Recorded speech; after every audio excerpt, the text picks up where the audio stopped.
I am writing this under an appreciable mental strain, since by tonight I shall be no more.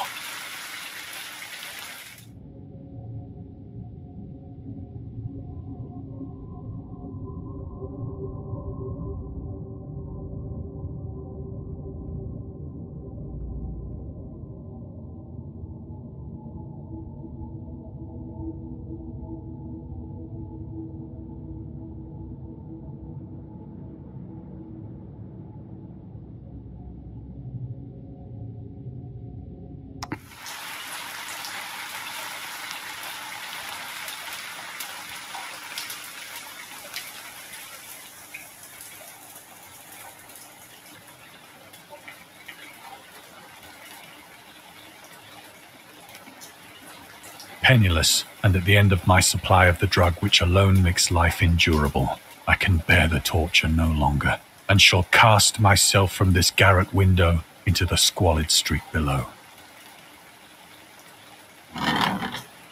Do not think from my slavery to morphine that I am a weakling or a degenerate.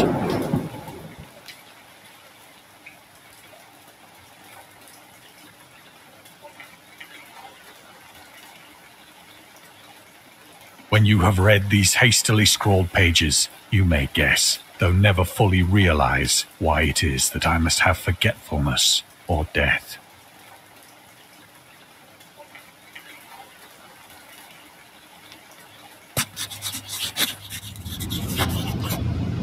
It was in one of the most open and least frequented parts of the broad Pacific that the packet of which I was supercargo fell a victim to the German sea raider.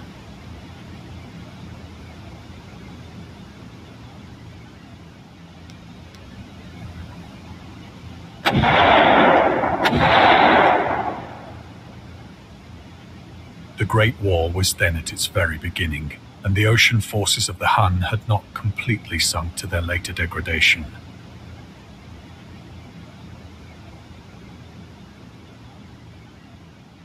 So that our vessel was made a legitimate prize, whilst we of her crew were treated with all the fairness and consideration due us as naval prisoners.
So liberal, indeed, was the discipline of our captors, that 5 days after we were taken, I managed to escape alone, in a small boat, with water and provisions for a good length of time.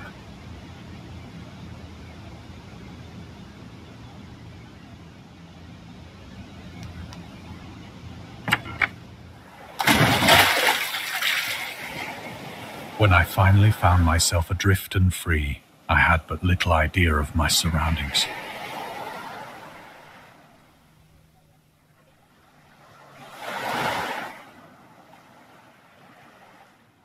Never a competent navigator, I could only guess vaguely by the sun and stars that I was somewhat south of the equator. Of the longitude, I knew nothing, and no island or coastline was in sight.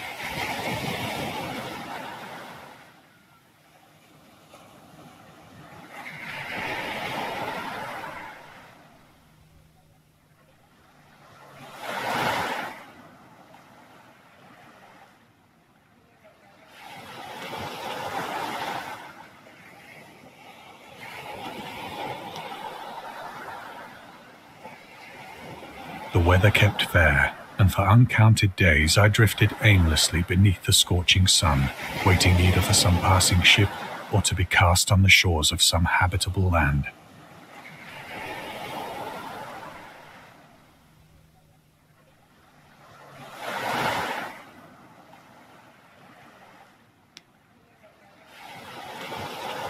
But neither ship nor land appeared, and I began to despair in my solitude upon the heaving vastness of unbroken blue.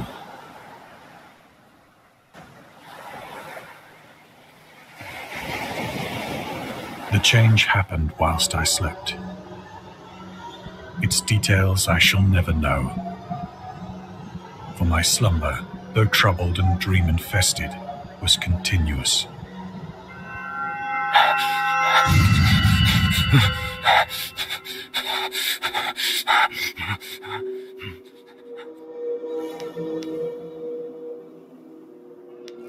When at last I awoke, it was to discover myself half sucked into a slimy expanse of hellish black mire, which extended about me in monotonous undulations as far as I could see, and in which my boat lay grounded some distance away. Though one might well imagine that my first sensation would be of wonder at so prodigious and unexpected a transformation of scenery, I was in reality more horrified than astonished.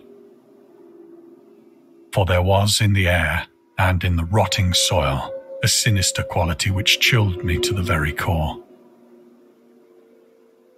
The region was putrid with the carcasses of decaying fish and of other less describable things which I saw protruding from the nasty mud of the unending plain. Perhaps I should not hope to convey in mere words the unutterable hideousness that can dwell in absolute silence and barren immensity.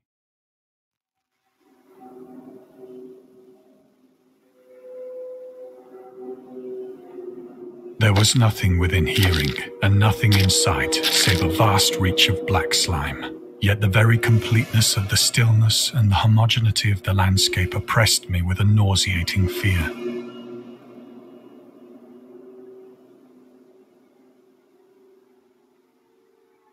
The sun was blazing down from a sky which seemed to me almost black in its cloudless cruelty, as though reflecting the inky marsh beneath my feet.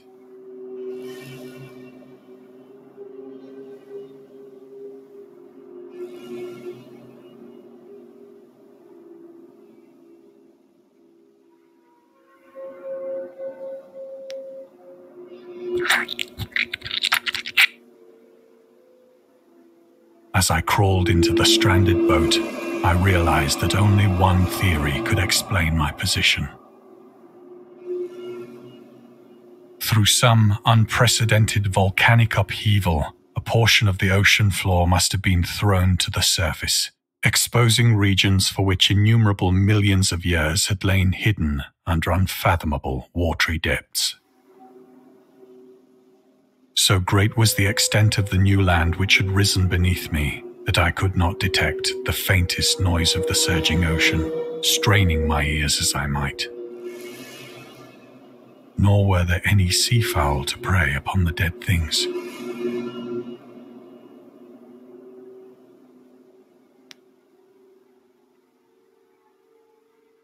For several hours I sat thinking or brooding in the boat, which lay upon its side and afforded a slight shade as the sun moved across the heavens. As the day progressed, the ground lost some of its stickiness and seemed likely to dry sufficiently for traveling purposes in a short time. That night I slept but little, and the next day I made for myself a pack containing food and water, preparatory to an overland journey in search of the vanished sea and possible rescue.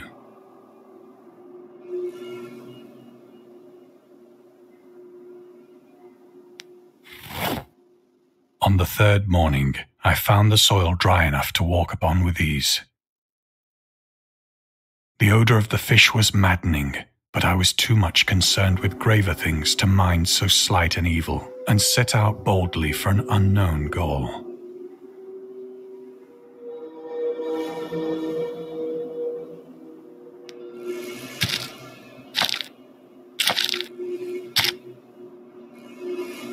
All day I forged steadily westward, guided by a faraway hummock which rose higher than any other elevation on the rolling desert.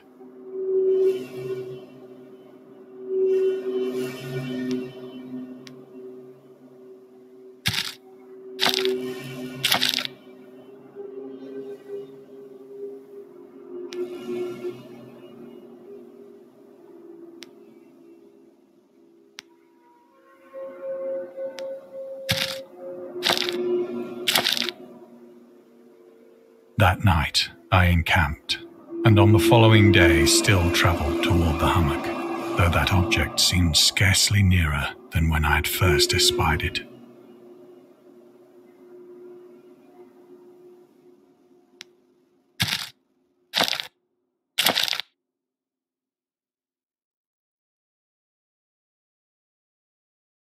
By the fourth evening, I attained the base of the mound, which turned out to be much higher than it had appeared from a distance.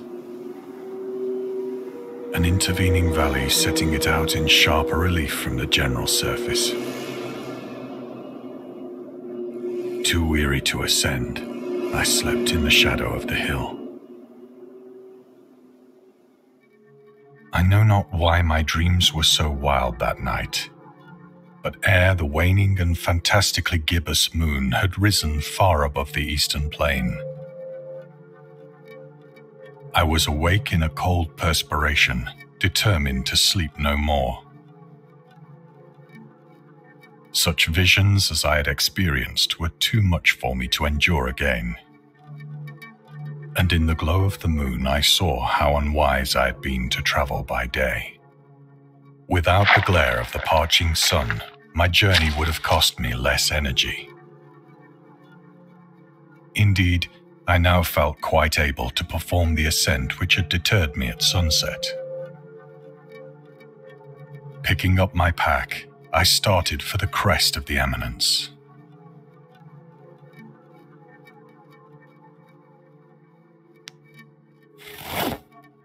I have said that the unbroken monotony of the rolling plain was a source of vague horror to me. But I think my horror was greater when I gained the summit of the mound and looked down the other side into an immeasurable pit or canyon, whose black recesses the moon had not yet soared high enough to illumine. I felt myself on the edge of the world, peering over the rim into a fathomless chaos of eternal night. Through my terror ran curious reminiscences of and of Satan's hideous climb through the unfashioned realms of darkness. As the moon climbed higher in the sky, I began to see that the slopes of the valley were not quite so perpendicular.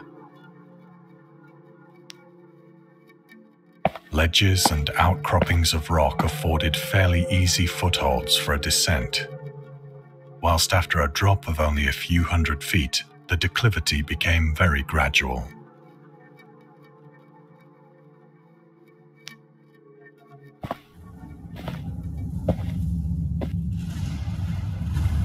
Urged on by an impulse which I cannot definitely analyze, I scrambled with difficulty down the rocks and stood on the gentler slope beneath, gazing into the Stygian deeps, where no light had yet penetrated.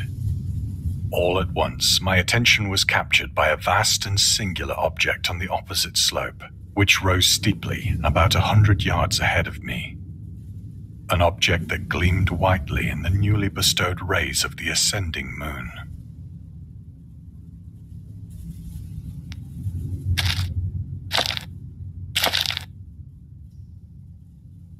The That it was merely a gigantic piece of stone, I soon assured myself. But I was conscious of a distinct impression that its contour and position were not altogether the work of nature. A closer scrutiny filled me with sensations I cannot express.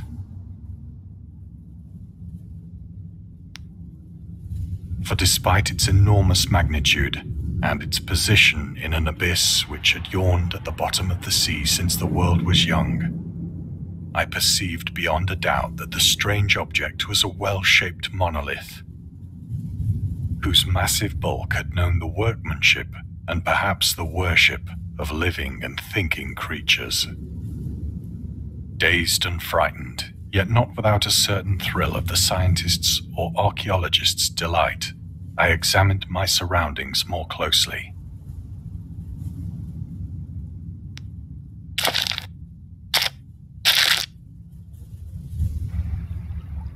The moon, now near the zenith, shone weirdly and vividly above the towering steeps that hemmed in the chasm.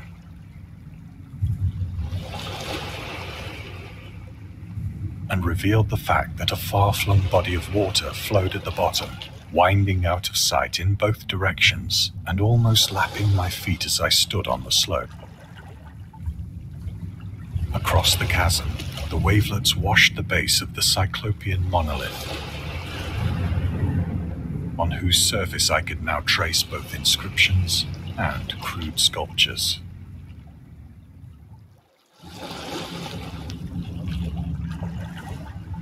The writing was in a system of hieroglyphics unknown to me and unlike anything I'd ever seen in books,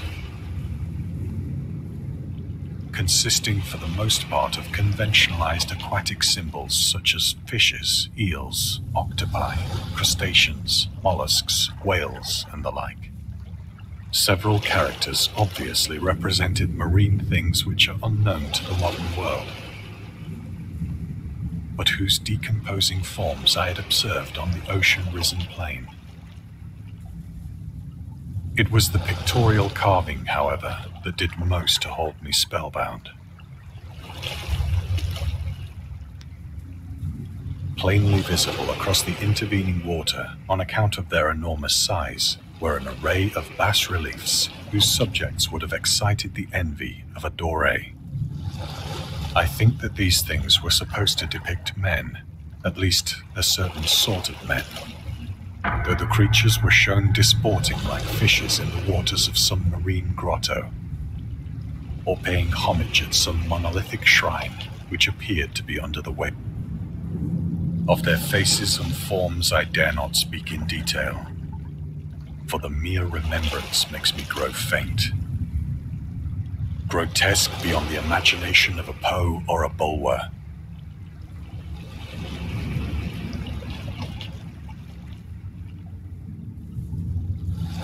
They were damnably human in general outline, despite webbed hands and feet, shockingly wide and flabby lips, glassy, bulging eyes, and other features less pleasant to recall.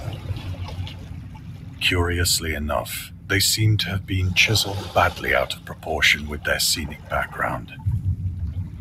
For one of the creatures was shown in the act of killing a whale, represented as but little larger than himself. I remarked, as I say, their grotesqueness and strange size, but in a moment decided that they were merely the imaginary gods of some primitive fishing or seafaring tribe. Some tribe whose last descendant had perished eras before the first ancestor of the Piltdown or Neanderthal man was born.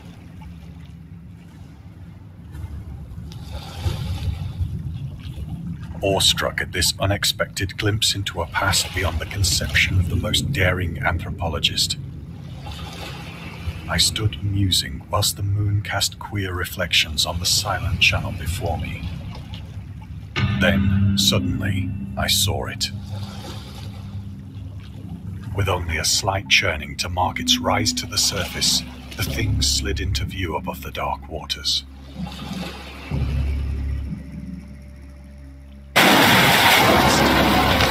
I can loathsome. It darted like a stupendous monster of nightmares to the monolith.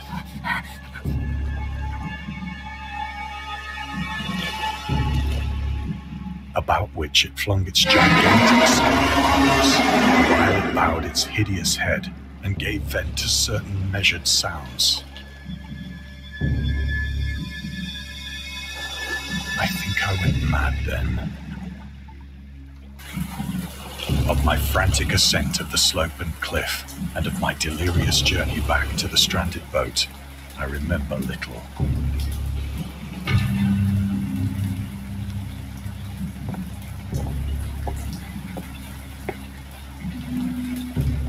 I believe I sang a great deal and laughed oddly when I was unable to sing.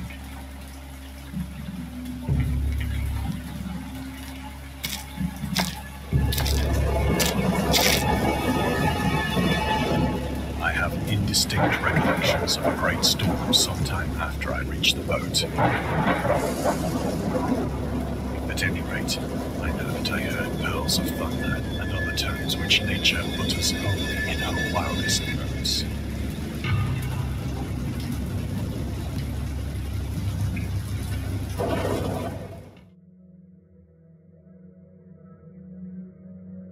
When I came out of the shadows, I was in a San Francisco hospital. Brought thither by the captain of the American ship which had picked up my boat in mid-ocean. In my delirium, I had said much, but found that my words had been given scant attention. Of any land upheaval in the Pacific, my rescuers knew nothing. Nor did I deem it necessary to insist upon a thing.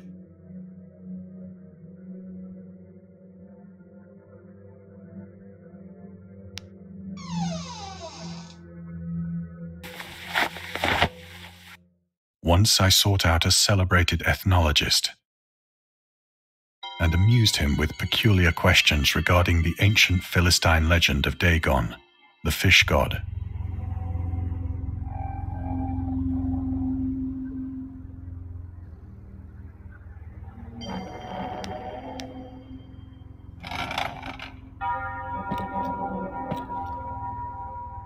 But soon perceiving that he was hopelessly conventional, I did not press my inquiries.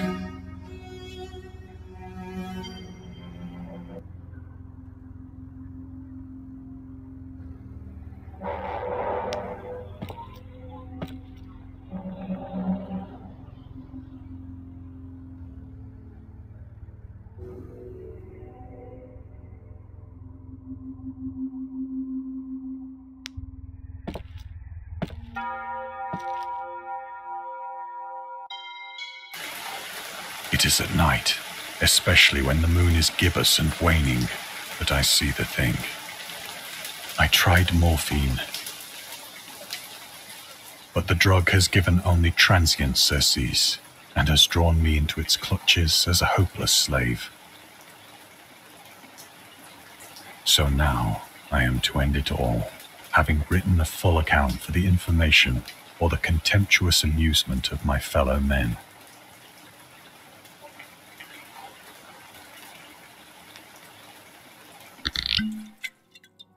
Often, I ask myself if it could not all have been a pure phantasm, a mere freak of fever as I lay sun-stricken and raving in the open boat after my escape from the German man-of-war. This I ask myself, but ever does there come before me a hideously vivid vision in reply.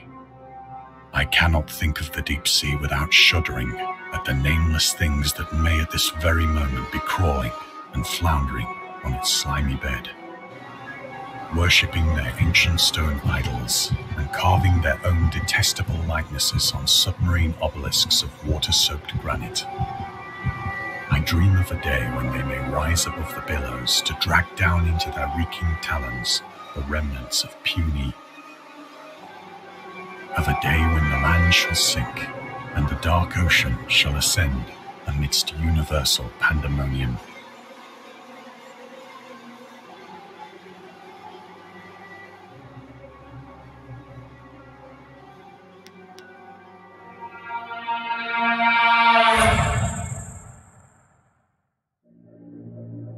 is near.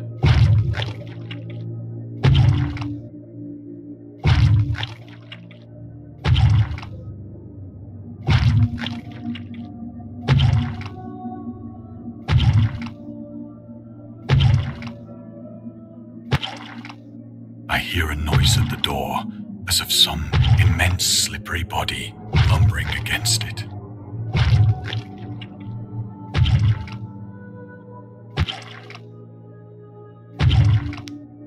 It shall not find me.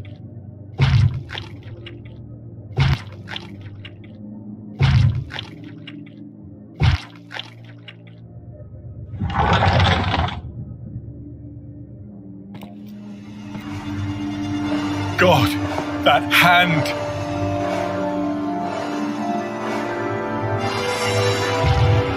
The window! The window!